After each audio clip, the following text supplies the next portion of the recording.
campaign. I leave Mr. Obama aside, right, without criticizing him in particular, but that's the idea of all of these political campaigns. You put in this new fellow and things will change. And people have swallowed that stuff long enough. They realize it isn't true. It doesn't change. At that point, they're going to stop, number one, looking to Washington, begin to look at the other alternatives, which are the states, and I hope the second point is they're going to recognize that if change is going to occur, they have to make it occur. That is, the individual person has to make it occur. He has to become directly involved in this. Self-government is not a spectator sport. It's a contact sport. You have to get on the field, put on the uniform, and go out there and play the game. And if that means working with an alternative currency and learning how to use it as a businessman, you have to do it. If that means becoming part of a militia unit so that you can deal with whatever the local emergencies are, you have to do it. Nancy Pelosi is not going to come down from Washington and do this for you. I am sovereign. I have a right to life. I have right to freedom of speech, and I know that I have these rights. I don't ask anybody for permission. I do not look to some higher authority to determine whether or not I have these rights. God made the people made the states, and the states made the federal government, and that's the way the power flows. The people in this country, the average citizen, the guy sitting in front of his television set after having dinner at night, they know something's wrong. They can feel it in their gut. They know that there's something just not right with the world. As Morpheus said in The Matrix, he said, you know, it's the splinter in the corner of your mind. There's something there. They just can't put their finger on it. It's our responsibility as citizens, as people who uphold the Constitution, to give them the option, to give them the ability to take the red pill and see how far the rabbit hole goes. And when they do, when you start making people awake and aware of what's going on, they become excited themselves and become true grassroots people themselves and want to spread the message. And I think that's happening to great effect right now. When you evaluate the efforts and the results of the Patriot Uprising, the Tea Party movement, and you ask yourselves, have we made measurable progress in reasonable time? The answer to that is a resounding yes. Absolutely. We are making major progress. Politicians are scared like they've never been scared before. And that is exactly where we want them. We want politicians to be in a constant state of fear. Not physical fear, but fear of not being reelected. Fear of the people holding their feet to the fire. Fear of the people actually paying attention to and watching what they do. That's where we have the politicians right now. The number one thing we can do to save our republic and restore our Constitution is to retake our Congress back for the people. Take it away from the establishment and the incumbents and give it back to the people. How about local government? Same thing, local government. We need to be electing local candidates that have a very clear and demonstrated understanding of their state constitutions, of the federal constitution. That way we know that those people are up to our business and not their own business.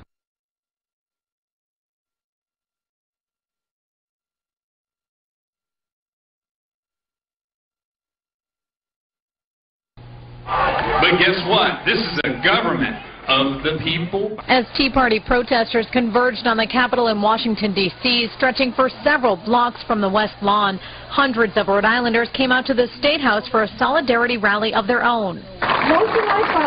For those who couldn't make the national march, this was a chance to get up to the podium to voice their concerns over how the country is being run. It is our responsibility to question our government and hold it accountable to us, the citizens. The Tea Party, which stands for Taxed Enough Already, has been traveling across the country calling for smaller government and reduced taxes. The political landscape in the United States today is backwards.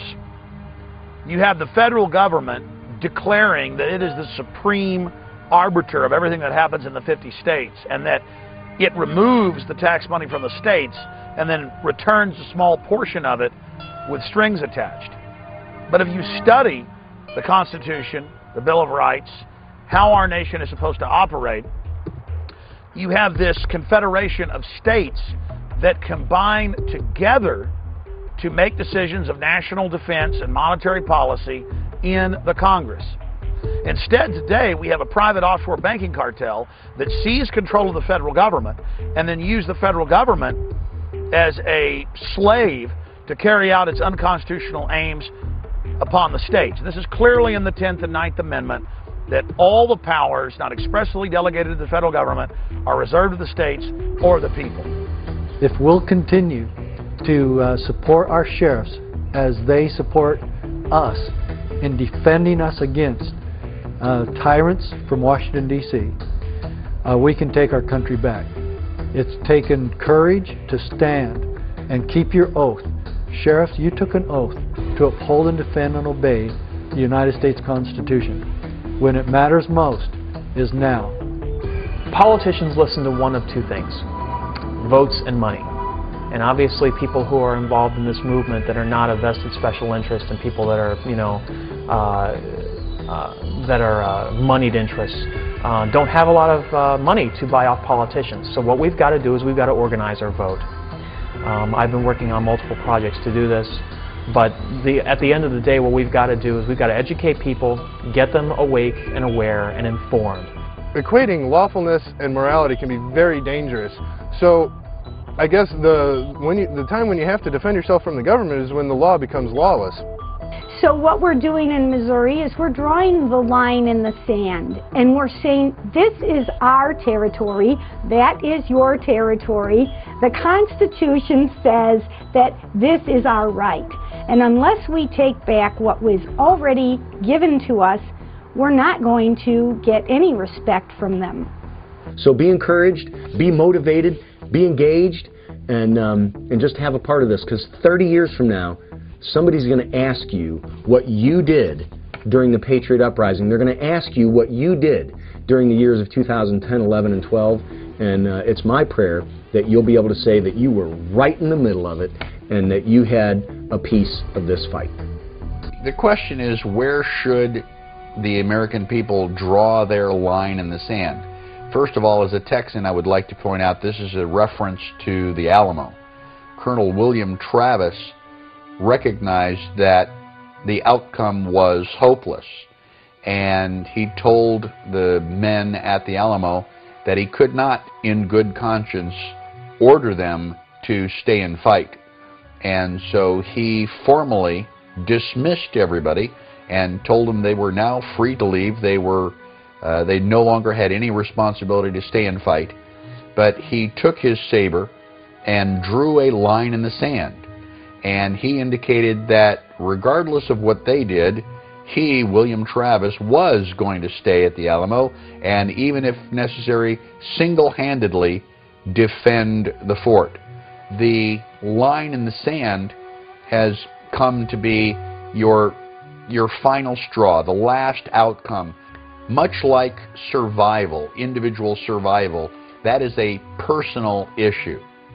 You know, when someone crawls through the window at 2 o'clock in the morning, you know, you can say, "Get out of my house," and they can continue walking towards you, and you can say, "Stop, I'm armed," and they can continue walking towards you. You can pull the gun out of the holster and point it at them and say, "Stop or I'll shoot."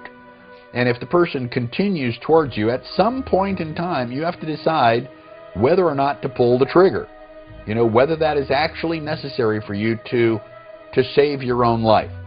And that decision is clearly a personal decision. Everybody has a different breaking point. Everybody has a different level of tolerance to frustration and tyranny. Instead of sitting down and saying, wait a minute, what does the Constitution tell us? Security. Where do we find that word? Well, it's the only place the word security appears in the Constitution. A well-regulated militia being necessary to the security of a free state. And the security of what? A police state? A free state.